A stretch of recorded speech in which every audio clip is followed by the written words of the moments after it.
August 30th, 2025. The Odessa littoral wakes in silence. The wind brushes the water, gulls circle above the breakwater, their cries cutting through the still air. It feels calm, ordinary, almost dull, but calm is only a mask. On the shoreline, three squat shapes roll forward on a bare metal ramp, heavy, unadorned, and waiting. In that moment, Ukraine stops being quiet. The Flamingo cruise missiles come alive.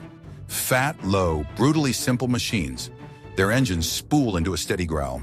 One after another, they burst into motion, each separated by 5 precise seconds, leaping off the coast and flattening into treetop altitude. Their flight is slow by modern standards, deliberate, almost taunting, as if daring the radars in Crimea to notice in time. On the far side of the water, the rhythm of the day begins as usual. Russian commanders slide into their morning briefs. Helicopter aprons hum as rotors begin to turn. Coastal patrol schedules are drawn up in the same ritual ink that has filled the ledger every day before. To the defenders, the picture is routine, normal, and predictable. To the attackers, it is the perfect camouflage. Warfare's oldest deception: show something boring, then cut through it with a knife. Crimea's defenses are, on paper, formidable.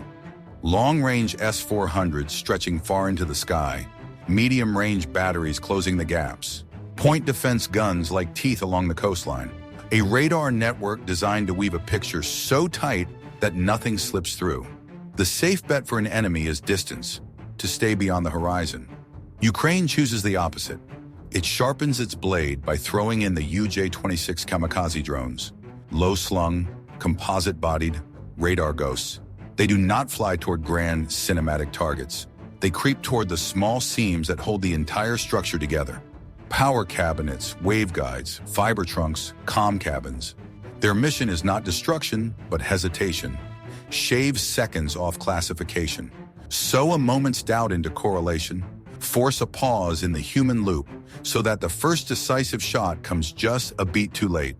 45 minutes after launch, the first drones breach Crimean airspace. 2 vanish in sparks, shredded by Pantsir and Torfire. 4 survive. 1 slams into the 96L6 power cabinet. The radar mast still rotates, its silhouette still upright, but its heart stutters, its processing chain flickers. Another rips through an MR-10 waveguide. The dish spins, but its voice is gone. To the operators at the consoles, the picture remains alive, yet the truth is fractured. That is the most dangerous illusion in defense. A screen that looks normal but lies, because every second spent confirming what is real is a second stolen from response. And in modern war, stolen seconds are what decide outcomes. The drones are not the story, they are the throat clearing.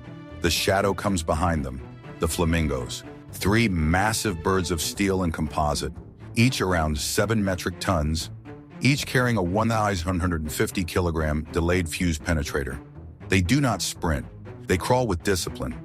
Subsonic, 950 kilometers per hour, riding at 15 to 30 meters above the sea or scrub, each moment guided by fuse navigation. GNSS and INS in the tail, cross-checked by radar altimeter, confirmed against digital terrain maps refreshed every fraction of a second. Jamming does not kill them. If GNSS fails, terrain holds the course. When GNSS returns, the errors flush clean. They are built not to dazzle, but to arrive. In warfare, glamour counts for nothing. Arrival counts for everything. The targeting is cold and functional. Flamingo 1, the command and communications hub of the FSB border complex at Army. Not a strike for spectacle, but for silence. Its warhead is aimed at the backbone. Power rails, network racks, switching nodes, erasing the nervous system that binds the field to headquarters. Flamingo 2, the same complex, but aimed where power management meets field comm cabins. Miss one and you slow them. Hit both and you turn slow into mute. Flamingo 3, the pierhead at Sevastopol. Not the concrete bulk, but the small command cabin and the fuel manifold. The unglamorous organs that keep the harbor alive. Destroy those, and the harbor becomes unusable at the only moment that matters, when boats must move. The terminal phase unfolds like a cruel geometry lesson. Flamingo 1 drops to 20 meters AGL, shaves a sliver of speed to arm its fuse, then slams into concrete. Half a heartbeat later, The fuse detonates deep inside the command room. Lights still glow, screens still wake, but the network goes dead. The most treacherous failure state, power without data. Commanders work a corpse system because it looks alive. Flamingo 2, fighting through a GNSS wobble, rides INS and altimeter guidance all the way in, slides into its terminal, and erupts where the junction of power and field comm meet. From outside, the building is pristine. Inside, it is wreckage. Racks scorched, cable trays torn, nodes erased. Administratively, it is still a base. Operationally, it has no voice.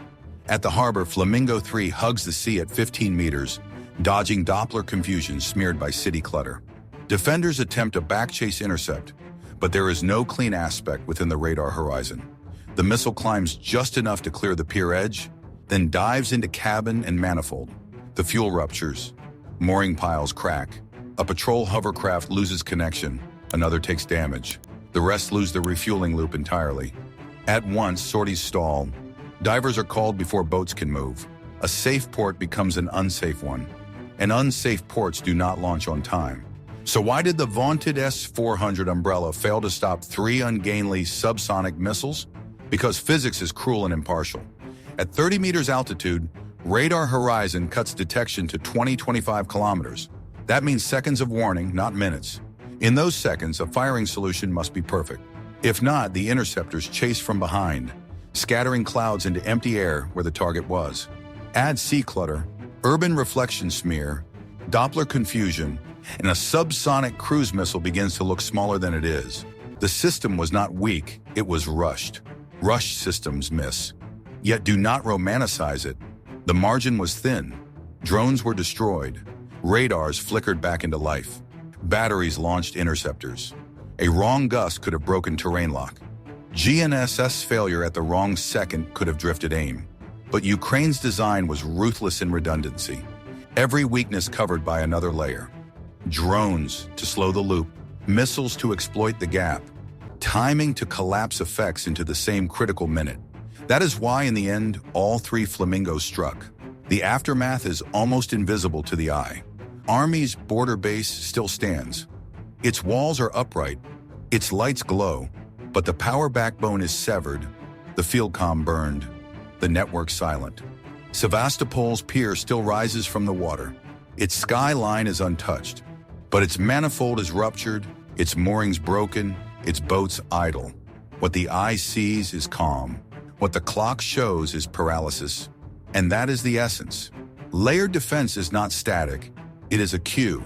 If you force that cue to stumble, by a power cabinet hit here, a waveguide torn there, and then strike with low-altitude, low RCS missiles in the very seconds when the human loop is unraveling, you turn famous systems into rushed ones, and rushed systems miss.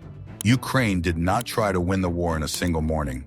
It tried to steal a minute, a precise, deliberate minute the other side could not afford to lose.